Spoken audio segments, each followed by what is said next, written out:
So we are going to try and record this session, but it's on an iPhone, and we'll be putting it up on our website afterwards if you want to see any of it. The next thing I wanted to show you was just the beginning of a video that was developed by Mayalaya Manorama News Daily around girls in schools and WASH. It's just a short, we'll just show you a little snippet of it to give you a feel for what we're talking about today. And flash it.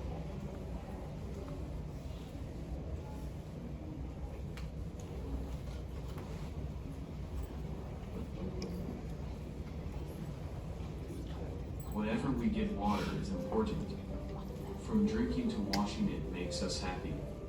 If happiness of our children is an index of development, what we need is a water-friendly school, a toilet-friendly school.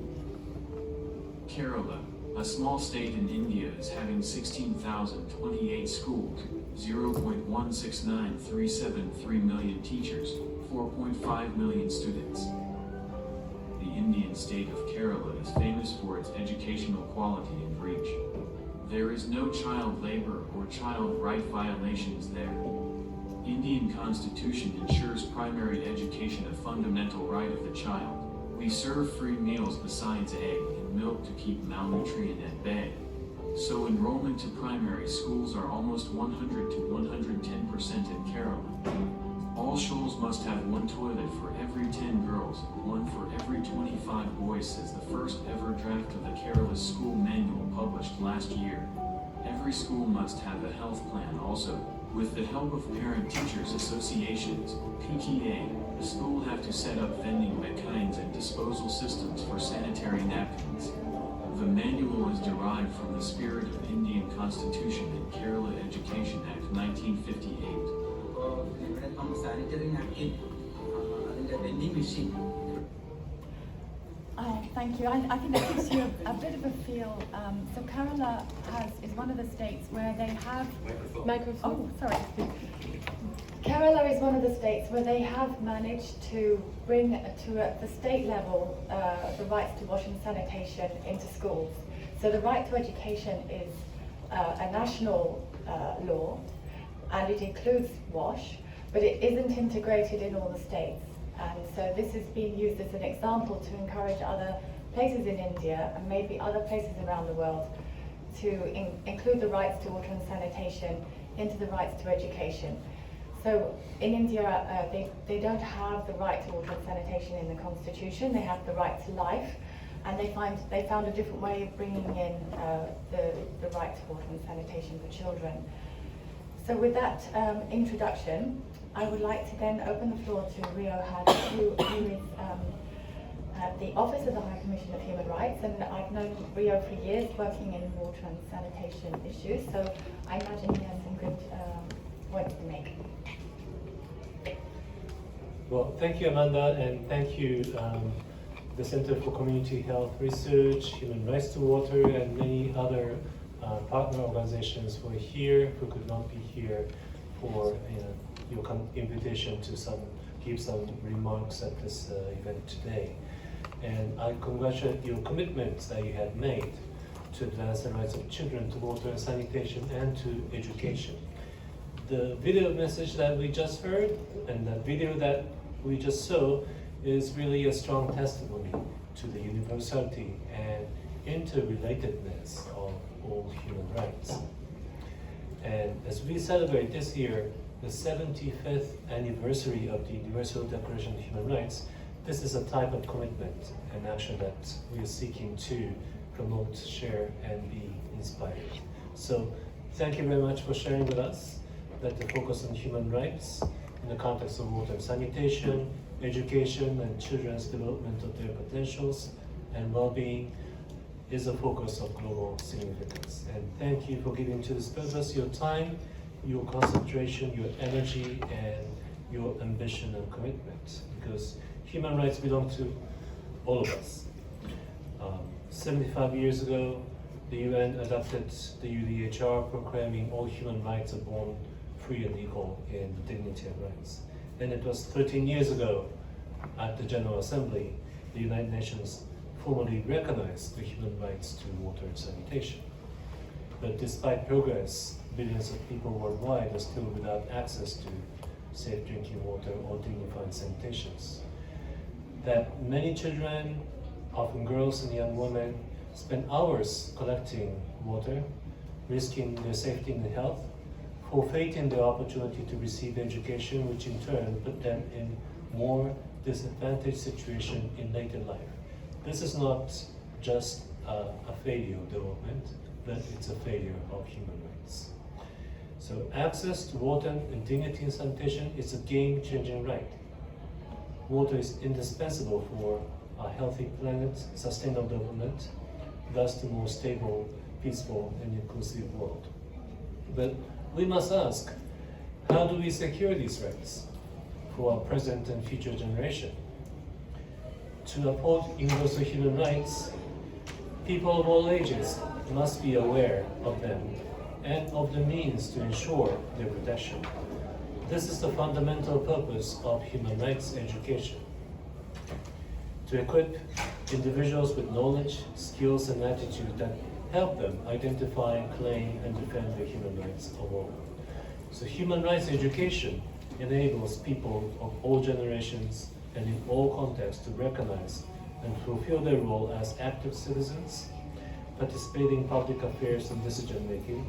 For all these reasons, human rights education is an integral part of the right to education. The Secretary General of the United Nations emphasized in the Common Agenda, education is a key element of a new social contract and a foundation for tolerance, peace, human rights, and sustainable development. And education is not just one of the fundamental human rights. It is an enabling right that opens the door to the realization of all other human rights. And education is the best investment that one can make. Investing in children, into their own agency as active rights holder, this is the core of a human rights-based approach. People as rights holders, people at the center of development, people shaping their own development pathways, contributing to more inclusive society, and actively participating in decision-making processes that affect their own lives. So I look forward to hearing more testimonies. There will be more videos to hear the voices. And on our part, I'd like to assure you of our commitment to support you in your efforts to promote and protect the rights of children in education, in water and sanitation, and all other human rights, so that they can fully develop their potentials and contribute to our world. Thank you very much.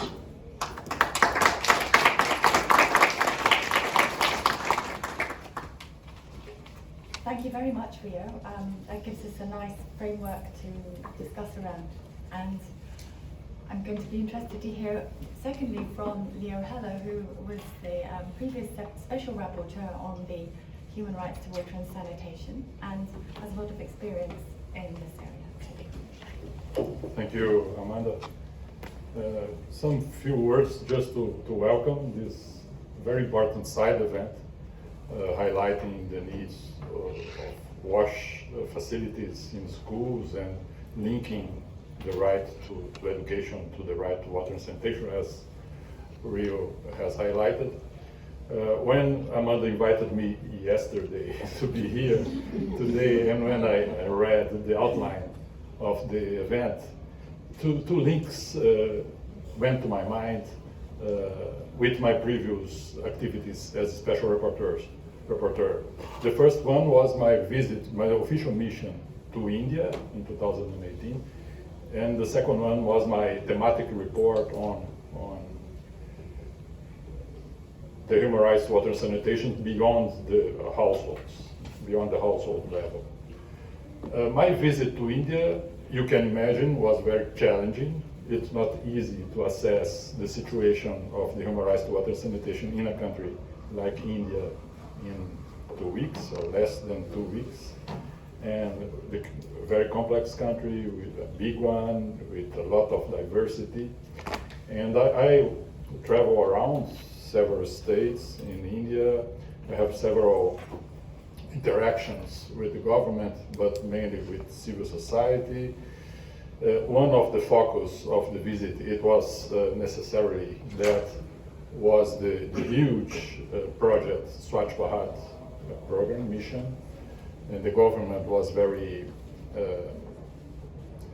intense me to assess the program, and obviously I needed to focus part of my visit on the program, showing the positive, but also the positive aspects of the program, but also some concerns.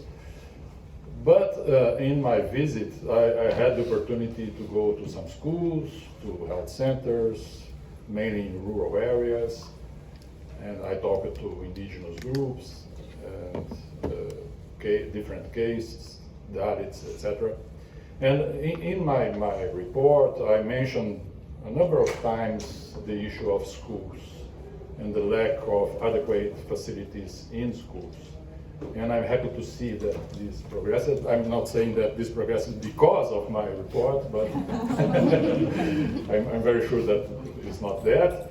But it is very important to see how the issue developed in the country in these few years, 5 years. And it's very important to have this constitutional amendment with enforcement for providing services in the schools. It's a real problem there. The issue of menstrual hygiene, the issue of gender equality, the issue of providing toilets in adequate way and water supply in adequate way. The visit to India inspired me to publish this report. It's interesting because I always was concerned about the focus on the household that the water sector often has.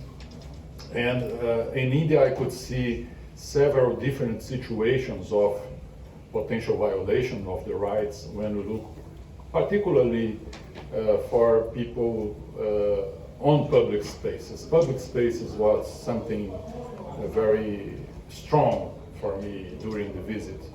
I remember one meeting in a room like that with civil society and people talking about those who work on streets, who live on streets, who have to go from one side of Delhi to the other side and have to cross the street and has no water, no toilet, and has to pay for the toilet, etc., etc.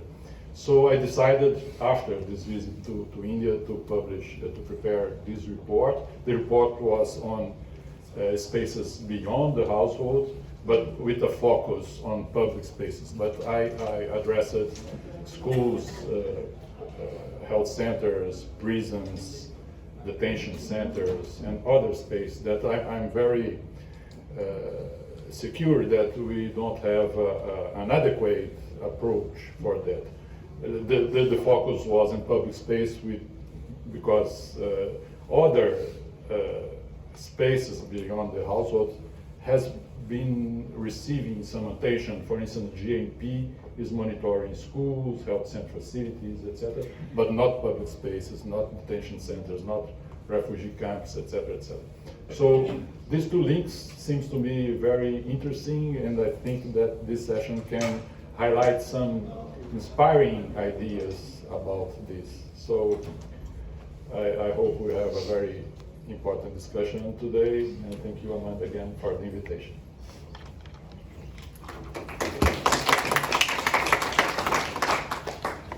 Thank you very much, Leo. I think that nicely introduces several of the topics we're going to be discussing today. We have a couple of presentations and videos, and then the second half we're going to spend a lot of time really talking about what we need to do to try and make some change. So we've got a young panel here that we're going to involve, and everybody will be invited to participate if you'd like to. So thank you both very much for your presentations. We're now going to move on to a presentation from Upasana Chauhan, who is the UN representative of WHEC, which I have to say, you will have to tell us what it stands for. And she's going to be talking today about medical hygiene management in India, Would you like to speak or have the video first? I believe the video is after.